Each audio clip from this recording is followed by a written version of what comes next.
Hello guys, what's up? Welcome back to my channel where we are going to go ahead and share our voice, okay? So, while I was just thinking, guys, what's going to make a difference in uh sharing the real India out there on social media. Now, I really don't know because, like I told you, I don't run on a script. I do not have a propaganda that I have been handed over, that I am supposed to be talking about.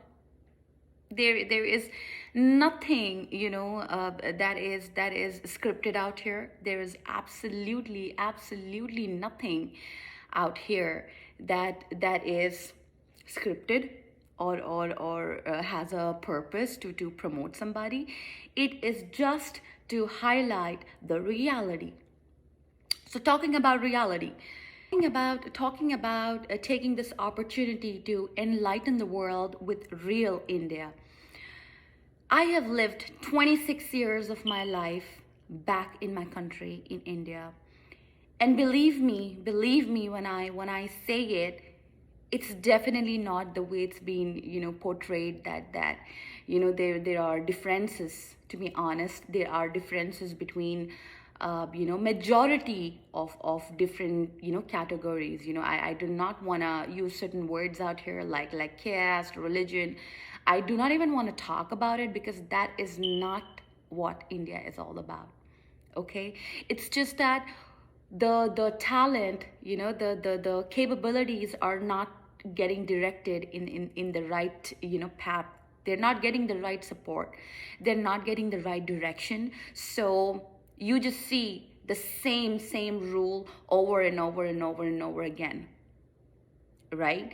But here I am to go ahead and at least share my experiences of what real India is all about. So when I worked for these mega fortune companies out there, the top 500 fortune companies, I should say I have been a part of almost 4 to 5 of them, dividing the decade over a couple of them. So believe me, when talking about this situation right now, okay, we are in the month of holy, in the holy month of Ramadan right now. So how we were given at work the priority to go ahead and take your breaks according to your Ramadan calendar, the timings that are suitable for your fast breaking, your prayer times. We had all the freedom to go ahead and pick our slots and take our breaks according to that. So that is my India.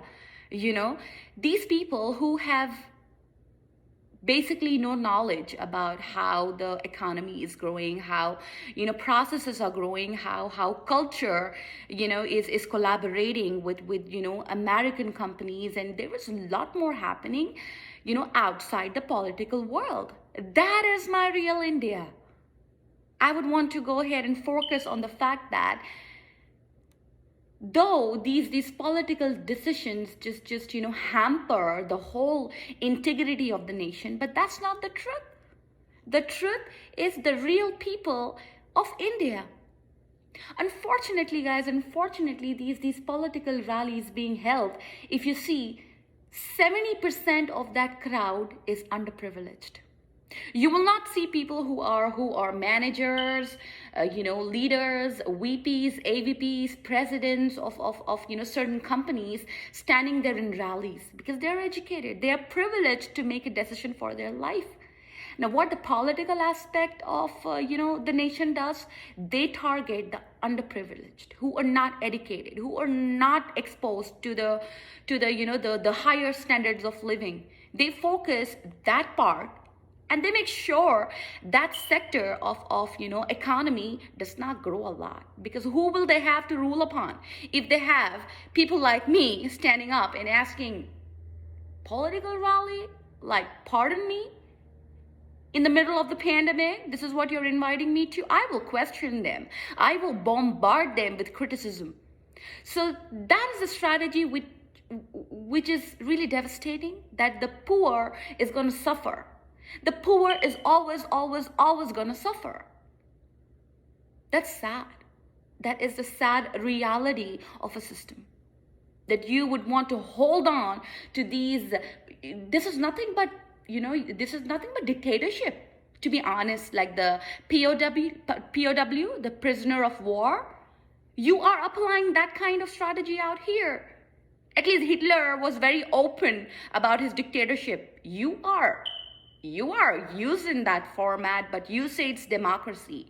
It's the biggest crime that is happening right in public. And we do nothing about it. Because we are happy we are not part of that group. We are happy that, oh God, you gave us the privilege to, just do what we want. But come on, guys, on the ground of humanity, you can at least speak up and not allow that sector which is getting curbed. And look today, we are all suffering. Look at the unveiling reality of situation today, the crisis today. We are all suffering. So one day the justice will be served and you will not even realize how.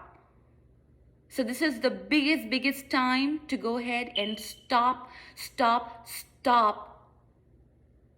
doing nothing.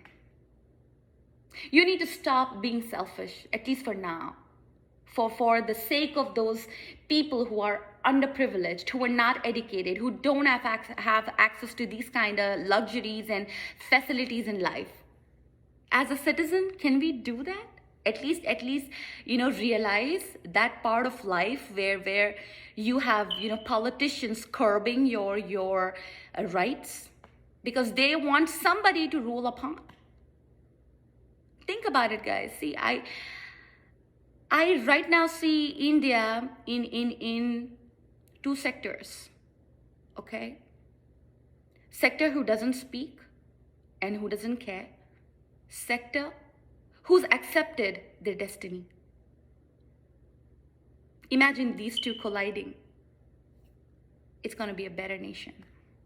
So think for somebody who is not privileged and get somebody in power who's going to focus on that part, because people who are smart, who are educated, who have access to jobs and the insurance policies and they get jobs at the global level of business, they don't care. But it's time to start caring.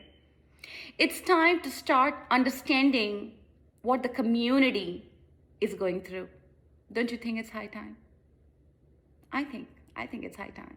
So my nation is better. I respect everyone that I worked with in my life because they have never discriminated anyone based upon religion.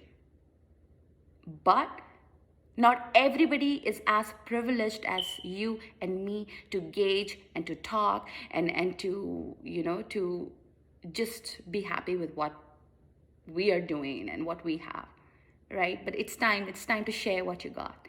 It's time to share your humanity to the community.